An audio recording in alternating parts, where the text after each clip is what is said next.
Hello and welcome to a brand new episode of A Coffee with Chris, the social media show that helps you create impact. As always, brought to you in association with our charity partners, Big C, who help local people affected by cancer, and Game Plan Coffee, Paddy and Scott's special coffee partnership with the High Performance Foundation. Every single bag of this beautiful bean you buy goes towards funding programs that help young people across the UK thrive in life, not just survive it. So if you're like me, you're addicted to coffee, grab yourself a bag, Game Plan Coffee today. It is absolutely delicious. As always, this podcast is also sponsored by Oliver Hill from Hill Coaching Company, Gemma Crane from Minds HR, and Callum Howard from Limitless Film and Media. Now, let's get into today's guest. You might even be able to sense I'm a little bit nervous. When I grow up, I want to be like this guy. He is the founder of Great Influence, Ash Jones. Great Influence, for those of you that don't know, I'll be stunned if you don't know. They help entrepreneurs and business leaders build powerful personal brands through social media. Their team creates content that captures attention, tells compelling stories, and helps founders grow their influence online. Ash, welcome to A Coffee with Chris. You talk about this. Becoming a key person of influence, yes. All things personal brand.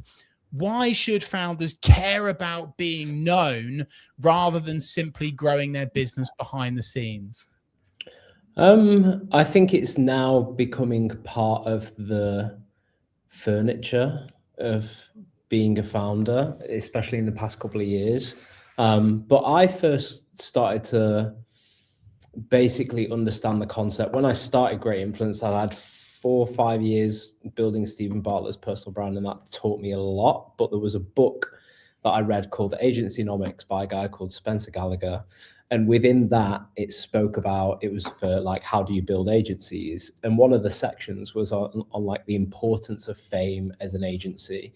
So like winning awards and personal brand kind of came into it. And yeah, I've always been of the opinion that rather than it being something that's like, you building this thing for you, it's a business leveraging an individual to help the business achieve like growth in numerous ways. So to me, it's like asking, why would you do marketing? Like, it's just what you do as a business. And I think that personal brand is one of those things that we'll look back on in 20, 30 years, and it'll be like, oh, you mean people didn't do this kind of thing when they're building businesses? How bizarre. So yeah, I just think it's a bit of a modern communication channel that only now in the past 5 to 10 years is really starting to become, like I say, part of the way that we do things now.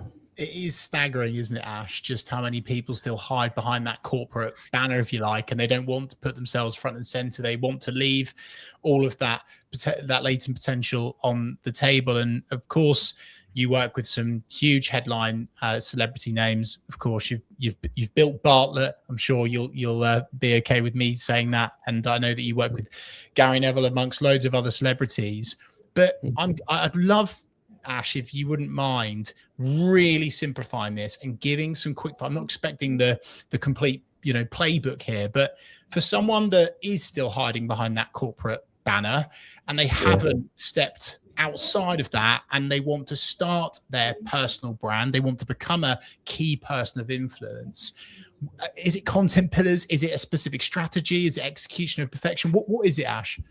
So probably like if somebody is, like you say, hiding a little, it's usually a confidence issue more than anything. I think a lot of people maybe say that it's like, oh, I've just not got a plan, or I don't know what I talk about, or I'm not sure what kind of content to do. And usually when you scratch away at that, it's usually just a confidence issue.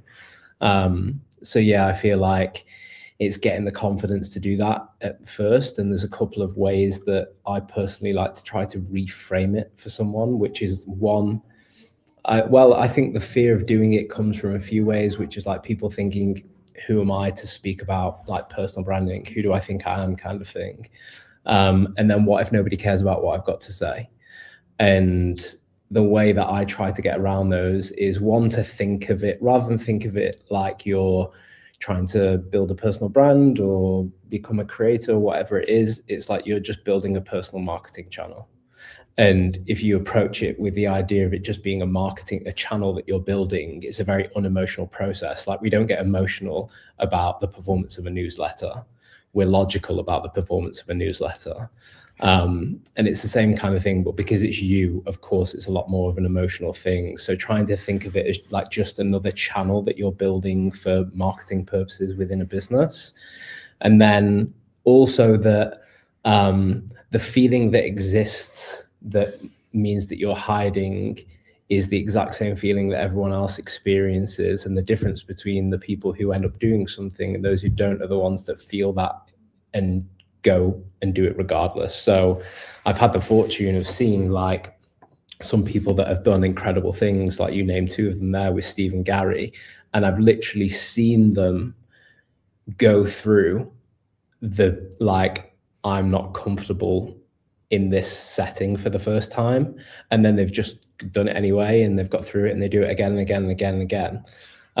So yeah, I think you have to know that the feeling isn't unique to you, that everyone else shares it, but the difference between you and them is that you should actually continue regardless. And then that also means that it creates a bit of an arbitrage opportunity. So if you're looking for like an edge in business, know that like, as much as people talk about personal brand, and you might hear it everywhere, especially over the last few years, 99% of people are doing nothing about it. So yeah. So true. And that was a proper mic drop moment, really, Ash. I must admit, I would have been fully expecting you, and many people watching this would fully expect you there to go into kind of tools and tactics and strategies and techniques and styles, etc. But yet you've gone mindset, like right back to the basics, which is refreshing to hear. And we experience this with our clients as well when we're consulting with them, when we're working with them, even on their business accounts. There's such a confidence challenge, and that mindset element is really crucial. So thanks for sharing that. And when it comes to entrepreneurs telling their story, many will still believe that they think that they don't have one. How do you unlock that? How do you get the most out of your clients of great influence, Ash? Because the way that you storytell for your clients is blockbuster and transcends across countries internationally. So how do you do that? It doesn't always have to be a story that you're trying to tell. Like, there's many ways to skin a cat. And I think that understanding what way you're best to go about it is like crucial. And the first place to start is like, what do I feel most comfortable within my skin doing? And again, it kind of plays into the last point of like confidence. If you're trying to be something that you're not, or something that makes you feel uncomfortable, you're just never going to stick with it. And I think if you look at anyone that's done this, it's always like an overnight success that took 10 years to get there. So doing something that you know you can stick to for a long time is really the game that you're playing, regardless of what it is you're trying to be. And then once you like figure out what you're comfortable with doing, there's a bit of almost like a bit of a phase process of getting there. So say like I quite early on felt relatively comfortable giving like my opinion on personal branding. And at the time I didn't have the confidence to say that I was someone that would give advice on personal branding or like thought leadership on personal branding, but I was like relatively comfortable giving my opinion on things. But there's a gap between that and me seeing myself as somebody that would like teach other people how to do it, and people maybe would find value from listening to what I've got to say. So the first instance is like, don't try to be that straight away. Try to find a comfortable way to do it. So like an example of that is if I felt that I could go on that path of like thought leadership, and I'm not saying that's the path to go on. Like I say, there's many different avenues you can take it. You can go down the storytelling route. You can go down a number of different routes. I'd find the most comfortable way to do that isn't about me at first. So I wouldn't even post. I'd jump in people's comments, and I'd make the comments not about my opinion.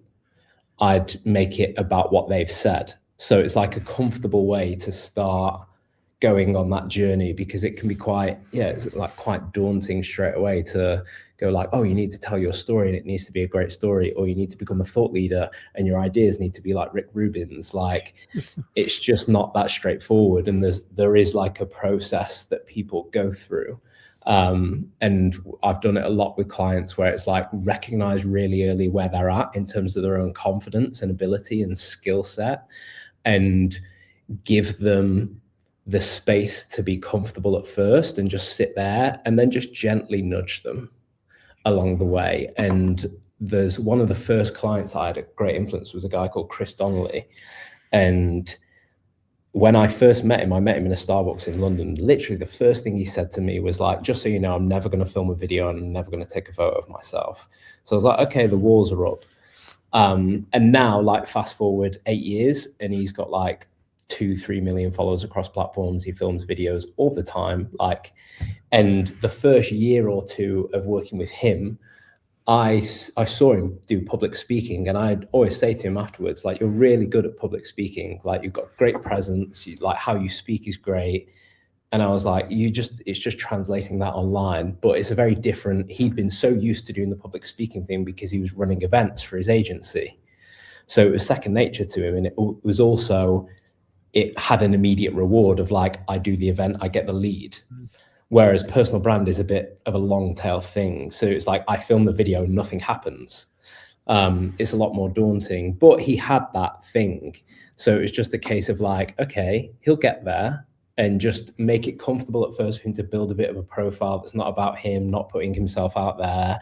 And then naturally he'll just kind of fall into that. And yeah, that's kind of how it happens with a lot of people. But some people are like confident quite early and you can just jump straight in a lot earlier. Again, it's entirely like, personal brand is entirely contextual to the individual and where they're at. And it is a real journey that people have to go on. Ash, I think this is why you're the best in the business, my friend, because it's the right thing, which is that it's not about necessarily taking those selfie shot videos, walking down the street, being confident on camera. You start where you're comfortable and grow from there. I think it's fantastic advice. I was listening to a shout out for another podcast, Callum McDonald's Creative Playbooks, just this morning, actually, with Lara, and talking about it's not necessarily the medium or the creative, forgive me, that you use with the post, whether it be carousel or video or text based or image based. Do what you're comfortable with and own that and lean into that. So I'm very happy that you've shared that. Ash, I'd love to ask you about an opinion that you put out recently on LinkedIn. You said that CEOs are becoming press releases. What do you mean by that? Yeah. And how can leaders show up in a way that feels human and relatable? Because I think, Ash, that sometimes it can almost be overdone to the point that it's inauthentic. Yeah. So it actually came off the back of a conversation with the one of the C-suite at a big Premier League football club. And I was speaking to her and I was just kind of like sharing my 2 cents on what's happening. And she was saying that, or maybe I was saying, we were just having a conversation around it of how, like, what used to happen was the brand would have a spokesperson who is typically the CEO, and you'd only really hear from them within a press release. So it'd be like, brand puts out press release, it's got quotes from the CEO. That's how it would happen. And then now that was stage 1. And now we're in stage 2, which is like, the person is becoming the channel rather than the brand. So the CEO themselves, like their own platform, is becoming the channel, but it's still in press release speak, because it's still not that it's an issue that is controlled, because I think the conversation we were having was like, we do stuff, but it's quite like PR and comms are there and you can feel that come through in what's being said. And I don't think it's so much about it being controlled. I just think it's more like a tone thing, where like now the majority of CEOs, especially in bigger businesses, are using themselves as a channel and brands are leaning into that. But sometimes the tone of it can just still be caught in that, like, I can imagine away from, say, if they're filming away from camera, it's like, okay, you just need to hit this point, say this, say this, say this.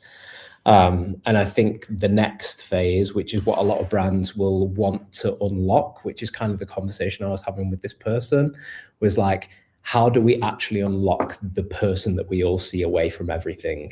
Because there's a reason why, especially in big brands, there's a reason why the C-suite are in the position that they are. And a lot of the time it's because they're magnetic personalities in some way, shape or form, and they can lead people. And to lead people, you kind of have to be like good as a personality and a communicator. And so it's all there. Like, you don't have to try to generate something that doesn't exist. If someone's the CEO of a big brand, that what they need to have a presence online is the same thing that they've got, that's got them to where they are offline. So you're not having to create something, it's just trying to unlock it in a certain way. And it takes, I think the person working on it that's assisting or supporting has to deeply understand what that authentic, genuine personality is. So like with Gary Neville, for example, we've had conversations before about like doing like book ideas and doing a book. And it's always like the conversation between us as a team is like ensuring that it's like you don't have somebody else's voice there. It's like he has a way of speaking and he has these little mannerisms and all that kind of thing. And it's like, if he's going to do something like that, it has to be him. And I think that to me is like the art of great C-suite communication is, and the next phase of C-suite communication that we're going to go into over the next few years. And funnily enough, the McDonald's CEO that went viral was a really, really interesting example of this, in that I watched that video and I did a LinkedIn post saying, this is bad CEO content. And what happened after that was I watched the other videos that he'd done that didn't go viral. And I very quickly realized that the reason why I thought it was bad was actually the reason why it was really good. Because I said it was bad because it looked like he was awkward on camera. It looked like he was being forced to eat a burger. And it looked like he was very like just quite uptight and stiff and all these things. And then you watch the rest of his videos and you go, wait a minute, that's exactly how he is. Like he's not trying to be anything but himself on camera. And in that moment, I realized like, okay, I've got it wrong. And most of the internet has got it wrong. Like the more you watch him, the more endearing it becomes because you realize he's not faking it. Yeah, and he's being himself. So yeah, I think that that's the next phase that we'll kind of get to is people understanding. And that's where that thing of like, they're caught in this in between at the minute of being like a human press release, in that we've done the right thing of moving from the brand being the focus of the communication, in that now the CEO or C-suite or who the person is the communication, but it's still a little caught in that kind of like corporate tonal. Yeah. I couldn't agree more with you on all of that, Ash. And I don't mind disagreeing. Not that I would. You're like the disciple of personal brand now. But I wanted to kind of validate that more as well with a very recent example. FIFA aren't for everyone, right? The World Cup's on. We can all think what we want of the organization. However, I think a good case study is Gianni Infantino, actually, who has been very front of center, posting, and he is very much doing a personal brand thing, right? But I love your concept of not doing that sort of press release speech. And you can see in the way that he verbally communicates on camera, but also his copy with the posts. It's short, it's sweet, and someone at FIFA or an agency, whoever they work with, they know that they're talking to football fans. And I think it's important. And I think the more that we allow the ums, the ahs, the buts, the stutters, the stops, the starts, the awkward looking unpolished bits, I think it could actually hugely improve brands and businesses, even using words like gonna and things like that. Yeah. Would you agree, or would you disagree?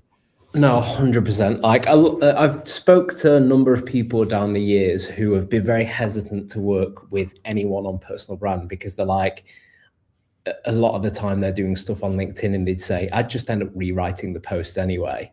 And it's like, you've just not met someone who cares enough to understand you yet. And it's like, not an arrogance is the wrong word, but it's just like, what do you mean someone can't write on your behalf? Like, they're just words. Like, it's not, but the problem is they think that their language is just, they can only get it. It's not like, I've seen it so many times, done it personally down the years. And you have to get to a point where you can hear the person's voice in your head. Like, I can imitate people that I've worked with, and I know exactly the tiny little mannerisms of how they'd respond to things. And you can, like, you go to sleep at night, you can hear that voice in your head. And that makes the job of like representing them authentically really, really easy, as long as they're collaborative with you and they're there to go like, oh, just, you know, do this, and then you learn along the way. I think it then unlocks so much, because a lot of barrier that people have is like, I don't want to hand over the representation of my language to somebody else who doesn't get it. And every time they've tried, somebody's not got it. So yeah, it's such a great unlock for people to be able to do that. And I think a lot of the art of it is just, when it's done really well, you would have no idea that it's somebody else. And that's not a bad thing. They're not trying to pull the wool over your eyes. It's like, especially for people that are really high profile, it's like there's so many channels now, there's so much content. They've also got a million things to do in their lives. And working with someone who can authentically represent them, I think some people might find it a bit like, oh, it's not them. And it's like, no, trust me, it is them, because the person working with them understands that it has to be them if it's going to be good. And that's the thing that I've always tried to do with people, is like, I've never tried to put words in anyone's mouths, because the minute that you do, it's like, it's not personal branding, it's impersonal branding. I think that there's so much wisdom there, Ash, that, I mean, goodness gracious, if I had longer, I'd love to go into so many areas there. I do want to ask you, though, Ash, about the common traits that your clients have. We could go into, you know, your biggest, your most successful client, etc. But I'd love to know, what are the kind of the common traits, you know, a Stephen Bartlett, a Gary Neville? I'd love for you to share some more, the mindset, the tools, the tactics. What do they all do that other business owners watching can emulate or try to encourage within themselves and their own content on LinkedIn and beyond? I think one is they understand the importance of doing all this and make it a priority within their like overall life.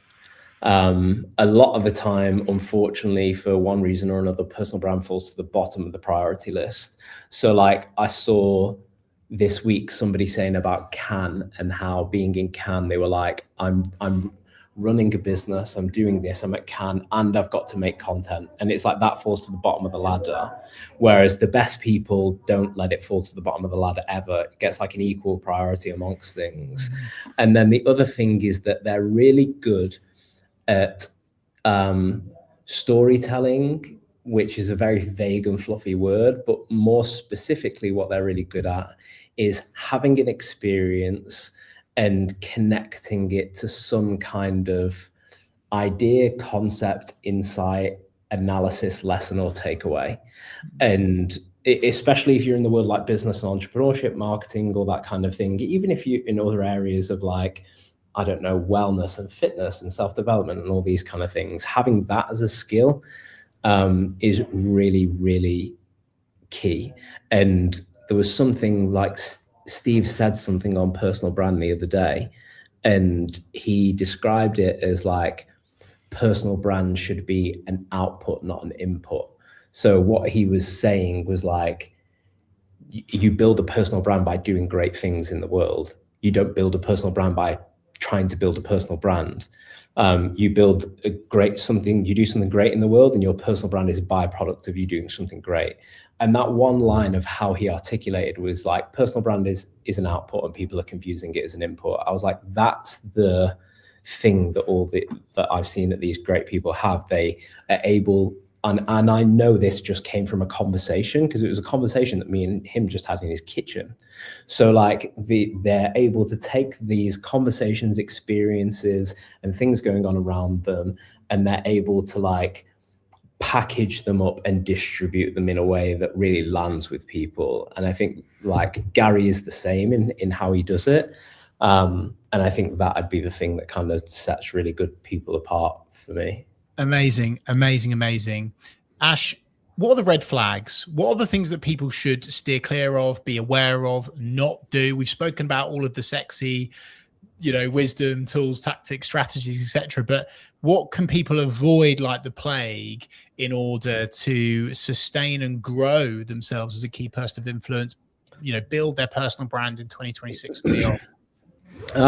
Just to listen, and not listen to, but confuse social media advice for personal brand advice. And I think that's really rife right now, where it's like how you build a personal brand is to like make sure that the hook of your video is great. And it's like that information is important, but it's further down the pipeline. And I think it's right at the front of advice right now. And I think it means that a lot of people go on a journey of trying to like game algorithms and hack things to build a personal brand, which is all relevant things to know and understand, but it comes after. Ash, we just slightly broke up there, but that's show business. We got the gist of it, my friend. Yeah.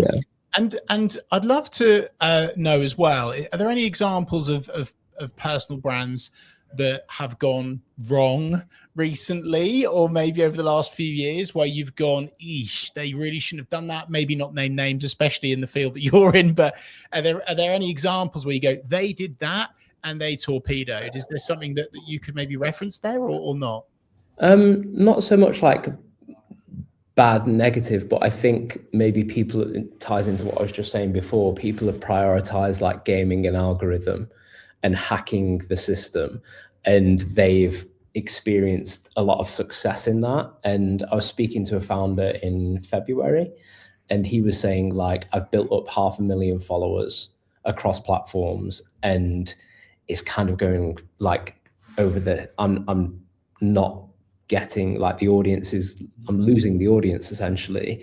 And how they often build that audience is like they've hacked the algorithm or found some way of like creating mass follower growth and engagement. And what they've done is like the way that they've done it is too far away from what they're actually trying to build a personal brand in. So when you try to bridge the gap over, it kind of like, it's like, what's that saying of like castles built from sand kind of thing. And I think there's quite a number of people right now who have these like micro to macro social media followings, and they're realizing that they're having to like, it's like trying to turn the boat in the Suez Canal around. So yeah, I'd say that's something that I think is happening right now, and a difficult challenge.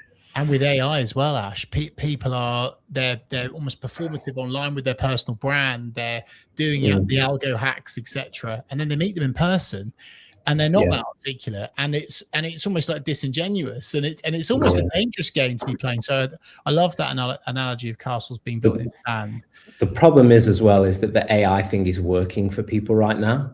So like I'll see, like a friend of mine did an article, and it's like we could tell he'd written it mostly with like AI, and it's not a problem, but like it performs really, really well, and it encourages you to then. I think AI is amazing for getting somebody going, and like it can help you to brainstorm your ideas and formulate them. When you can't quite get the words yourself, it can get you going. But then at some point, it's almost like you've got to wean off it and you've got to come into it. And I'm not like an AI hater in the slightest. I think it's an amazing tool to get people going and to help formulate ideas and all these kind of things. But the danger is that people are using it and then getting great reward. And then as a result, they're like, well, I don't have to figure out how to do it without this now. And exactly what you just said there happens in that they step away from the like comfort blanket of AI, and people can see the difference.